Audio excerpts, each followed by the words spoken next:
Bonjour à toutes et tous, une histoire qui nous a récemment occupé au bureau nous a invité à tourner cette capsule.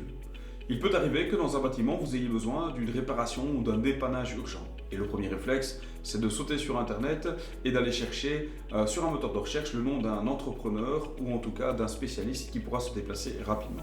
Et c'est là qu'il faut être prudent. Notre histoire récente, c'est celle de cette dame âgée qui pour un petit dégât des eaux s'est retrouvée à payer plus de 9000 euros. C'est profondément scandaleux et en plus ça nécessite des moyens colossaux par la suite pour récupérer les sommes indûment payées.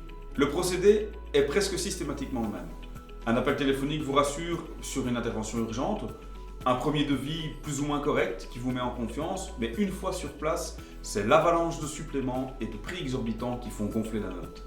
Et donc, que faire pour éviter l'arnaque ? Premièrement, et même si la situation est urgente, prenez quelques minutes pour vérifier si l'entrepreneur est correctement enregistré et s'il dispose des autorisations pour faire vos travaux.